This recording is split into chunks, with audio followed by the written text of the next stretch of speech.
તમે રોજ હનુમાન ચાલીસાના પાઠ કરો છો, છતાં જીવનમાં કોઈ ફેરફાર નથી દેખાતો? કદાચ તમે ભક્તિ કરી રહ્યા છો, સાધના નહીં. શું છે હનુમાન સાધના? શા માટે કરવી જોઈએ હનુમાન સાધના? કેવી રીતે કરવી હનુમાન સાધના? આ સંપૂર્ણ જાણકારી આ વિડીયોમાં આગળ જોઈશું. હનુમાન સાધના એટલે શું? સાધના એટલે હનુમાનજીને પ્રસન્ન કરવા માટેનો એક સ્પેશિયલ શોર્ટ કોર્સ. રોજની પૂજા તમે ગમે ત્યાંને કરો, ગમે તેમ કરો, એમાં કોઈ પાબંદી નથી. પણ સાધના, આમાં દિવસો ફિક્સ હોય, જેમ કે 11 કે 21 દિવસ, અને નિયમો પણ કડક હોય. આમાં તમારે હનુમાનજીને વચન આપવું પડે કે હું આટલા દિવસ સુધી આટલા પાઠ કરીશ અને આટલા નિયમ પાળીશ. શા માટે સાધના કરાવી જોઈએ? જ્યારે જીવનમાં કોઈ મોટું કામ અટવાઈ ગયું હોય ત્યારે સાધનાનો સહારો લેવાય છે. મોટી આફત માટે, જેમ કે કોર્ટનો કેસ હોય, દેવું વધી ગયું હોય કે કોઈ દુશ્મન હેરાન કરતો હોય. ડર ભગાડવા માટે, જો તમને બહુ ચિંતા થતી હોય, આત્મવિશ્વાસ ઓછો હોય કે રાત્રે બીક લાગતી હોય. શનિની પનોતી માટે, જો શનિ ગ્રહને કારણે કામ બગડતા હોય તો સાધના એનો સૌથી મોટો ઈલાજ છે. ખરાબ આદતો છોડવા માટે, જો તમારે દારૂ, સિગારેટ કે કોઈ બીજી ખરાબ લત છોડવી હોય તો સાધના તમને મનથી મજબૂત બનાવે છે. સાધના શરૂ કરતા પહેલા 4 કડક નિયમો પાળવા અનિવાર્ય છે. 1. સંપૂર્ણ બ્રહ્મચર્ય. 2. લસણ ડુંગળી વગરનો સાત્વિક આહાર. 3. જમીન પર શયન. અને 4. એક જ સમય અને એક જ સ્થળ. આ નિયમોમાં સહેજ પણ ભૂલ તમારી સાધનાની ઉર્જાને ખંડિત કરી શકે છે. કેવી રીતે કરવી હનુમાન સાધના? ક્યારે ચાલુ કરવું? અંજવાણ્યાના એટલે કે શુક્લ પક્ષના કોઈ પણ મંગળવાર કે શનિવારથી શ્રી ગણેશ કરવા. ક્યાં સમયે કરાવી સાધના? સૌથી પાવરફુલ ટાઈમ એટલે બ્રહ્મ મુહૂર્ત, સવારે 4 થી 6 અથવા મોડી રાત્રે 10 વાગ્યા પછી.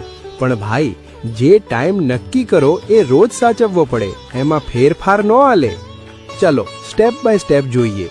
સૌથી પહેલા એક લાકડાનો બાજટ એટલે કે પાટલો લઈ એના પર મસ્ત લાલ કોરું લુગડું પાથરવું. હાવ ચોખ્ખો અને શાંત ખૂણો પકડવો. તમારું મોઢું પૂર્વ એટલે કે જ્ઞાન માટે અથવા ઉત્તર એટલે કે આધ્યાત્મિક ઉન્નતિ માટે રાખવું. અને હનુમાનજી મહારાજ શાંતિથી બેઠા હોય અથવા વીર મુદ્રામાં હોય એવી છબી કે મૂર્તિ લાલ કપડા પર રાખવી. હવે ચમેલીના તેલનો દીવો કરવો, પણ જો ન મળે તો ગાયનું ચોખ્ખું ઘી વાપરવું. જ્યાં સુધી તમારી માળા હાલે ત્યાં સુધી દીવો બળતો રહેવો જોઈએ. અને એક તાંબાના લોટામાં ચોખ્ખું પાણી ભરીને બાપાની પડખે મેલી દેવું. હવે પૂજા કેમ કરવી? હવે પવિત્રીકરણ માટે થોડુંક જળ પોતાના માથે અને આસન પર છાંટીને પવિત્ર થવું અને આ મંત્ર બોલવો: ઓમ અપવિત્ર પવિત્રો વા સર્વાવસ્થામ ગતો વપી વા યસ્મરેદ પુંડરીકાક્ષમ સબાહ્યાંતરઃ શુચિઃ. હવે જમણી હથેળીમાં થોડું પાણી લઈ 3 વાર પીવું, આંતરિક પવિત્રતા માટે. પછી હાથમાં જળ, ચોખા અને ફૂલ લઈને મન મક્કમ કરીને બોલવું કે મારું નામ તમારું નામ છે. હું તમારા કામ માટે આ 11, 21 કે 40 દીની સાધના કરું છું. બાપા, મને બળ આપજો. પછી પાણી જમીન પર મૂકી દેવું. પહેલા ગણેશ દાદાને પગે લાગવું, ઓમ ગંગ ગણપતયે નમઃ. પછી હનુમાનજીના પ્રાણ પ્યારા રામ રામ નામનો 2 મિનિટ જાપ કરવો.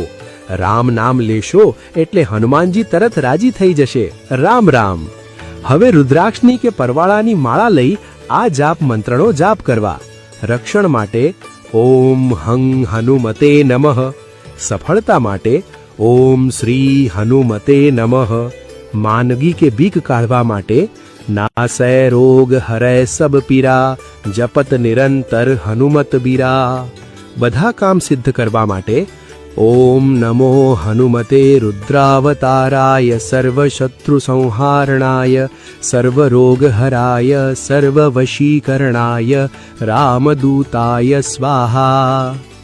કેટલી વાર? રોજની ઓછામાં ઓછી 11 માળા કરવી અથવા હનુમાન ચાલીસાના 7, 11 કે 21 પાઠ કરવા. હનુમાન ચાલીસાના 1, 7 કે 11 પાઠ કરવા. જો બહુ મોટી તકલીફ હોય તો બજરંગ બાણના પાઠ કરી શકાય. ગોળ અને ચણાનો અને તુલસીના પાનનો ભોગ ધરાવવો. કપૂર સળગાવીને બાપાની મસ્ત આરતી ઉતારવી અને હાથ જોડીને કહેવું કે બાપા, અજાણતા કોઈ ભૂલ થઈ હોય તો માફ કરજો અને ધરાવેલો પ્રસાદ બધાને વહેંચવો અને પોતે પણ લેવો. સાધના પૂરી થાય ત્યારે છેલ્લા દિવસે બને તો નાનો એવો હવન કરવો. મંદિરે જઈને બાપાને સિંદૂર અને ચમેલીનું તેલ ચઢાવવું. ગરીબ માણસોને અથવા નાના ભૂલકાઓને જમાડી દેવા.